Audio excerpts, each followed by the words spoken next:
दवा लेकर गांव लौट रहे प्रेमी दंपति को गोलियों से भूनने वाले हमलावरों का मैनपुरी पुलिस ने किया पर्दाफाश।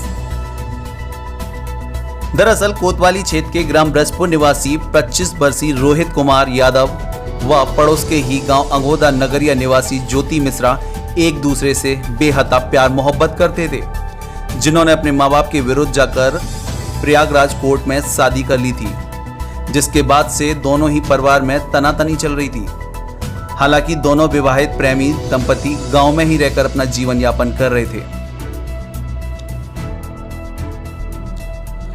आपको बता दें, बीते 7 जुलाई की रात के समय ज्योति अचानक बीमार हो गई, जिसकी दवा लेने के लिए रोहित उसको लेकर कीरतपुर एक चिकित्सक को दिखाने गया था, जहां से लगभग वह रात में 9 बजे लौट रहा था कि तभी सिंहपुर नहर पुल के समीप पटरी पर गांव जाते समय पहले से ही घात लगाए बैठे 6 अज्ञात बदमाशों ने दंपति पर ताबड़तोड़ फायरिंग कर दी, जिसमें दोनों गंभीर रूप से घायल हो गए। हालांकि दोनों घायलों को सैफई मेडिकल कॉलेज में भर्ती कराया गया था, जहां पर उपचार के दौरान ज्योति ने दम तोड़ दिया। इस पूरे मामले में पुलिस ने 6 अज्ञात लोगों के खिलाफ रिपोर्ट भी दर्ज की थी, जिसका पर्दाफाश करते हुए पुलिस ने 3 अभियुक्तों को गिरफ्तार किया है।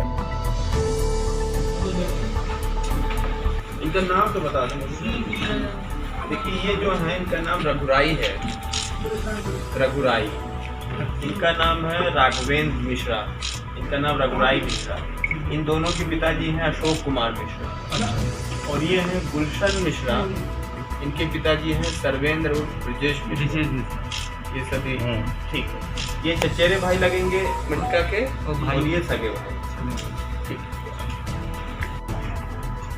है। ये प्रकरण थाना कोतवाली जनपद मैनपुरी का है। इसमें 7 जुलाई को पति पत्नी जा रहे थे बाइक से, उन पर ताबड़तोड़ गोलियां बरसाई गई थी, जिसमें इलाज के दौरान पत्नी ज्योति की मृत्यु हो गई थी। साथ ही में पति रोहित यादव घायल अवस्था में, उनका अभी भी इलाज चल रहा है।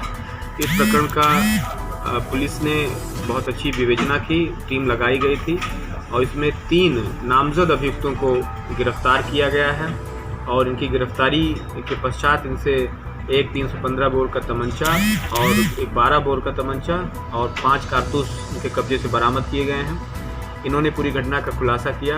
ये मामला प्रेम प्रसंग, अंतरजातीय प्रेम प्रसंग और उसके बाद विवाह के बाद उपजे तनाव के कारण हुआ है।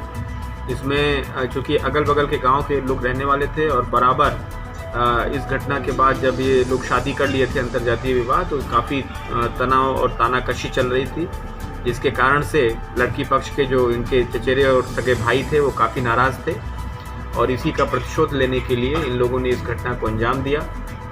इसमें लड़की को ताबड़तोड़ 6 गोलियां मारी गई थी। लड़के को 1 गोली पेट में लगी थी, जो हिप के साइड से बाहर निकली थी। वो गंभीर अवस्था में उसका इलाज चल रहा है। तो ये गंभीर घटना थी। इसमें हमारी स्वाट सर्विलांस, सीओ सिटी और एडिशनल एसपी की नेतृत्व में टीमें लगाई गई थी, इनको घटना का सही खुलासा करने में और 3 सही अभियुक्तों को गिरफ्तार करने में सफलता हासिल हुई है। अभी जो 2 नामजद अभियुक्त और शेष हैं, जो इनके पिता हैं, उनके बारे में कोई सबूत नहीं मिला है।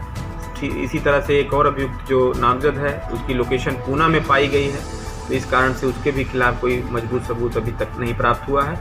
विवेचना जारी है, और इन 3 अभियुक्तों को आज गिरफ्तार करके उनके कब्जे से तमंचा इत्यादि बरामद करके आज इनको न्यायालय के समक्ष प्रस्तुत किया जा रहा है। उम्दा काम करने वाली टीम को मेरी तरफ से 20,000 रुपये का नकद इनाम दिया गया है। सर, बताया जा रहा है इसमें 50 अंतर्जातीय विवाह कोर्ट में संपन्न हुआ था प्रयागराज में। उस दौरान इन लड़कों ने जो पकड़े गए हैं आज, उन लोगों ने प्लान किया था कि रुपया 50,000 रुपये कोई शूटर तय करके इन दोनों को ख़त्म कर दिया जाए। लेकिन ये डर था इनको, इनके बड़े बूढ़ों ने सुझाव दिया कि नहीं, ऐसा नहीं करना चाहिए, इज्जत इनकी वापस नहीं आएगी ऐसा करने से, और तुरंत शंका जाएगी पुलिस की और तुम सभी लोग पकड़े जाओगे। तो इस कारण से इन्होंने उस समय इस घटना को अंजाम नहीं दिया था, लेकिन इनके मन में वो चीज़ें उबलती रहीं और बिना परिवारजनों को बताए अभी तक जो सामने आई है, इन्होंने तीनों ने मिलकर के इस घटना को अंजाम दिया। वही सर, अगर हम इस बिंदु पर जब पूछताछ की गई कि लड़की यानी कि ज्योति मिश्रा को 6 गोलियां मारी गई, जबकि रोहित यादव को 1 गोली पेट में लगी है, तो इस पे इन्होंने बताया कि उसको मारने की, जान से मारने की मंशा नहीं थी, बल्कि उसके घुटने पे गोली मारनी थी ताकि ये ज़िंदगी भर अपाहिज होके गुजारे और ये एक नज़ीर साबित हो कि इस तरह का अंतर्जातीय विवाह कोई करेगा तो उसका ये हश्र होगा। इस तरह की इनकी खराब मंशा थी, लेकिन गोली उन्होंने घुटनों पर चलाई, वो गलती से उसके पेट पे लग गई और इस तरह से एक गोली ही उसको मारने उनका अभिप्राय था और उसको उन्होंने किया था। Thank you.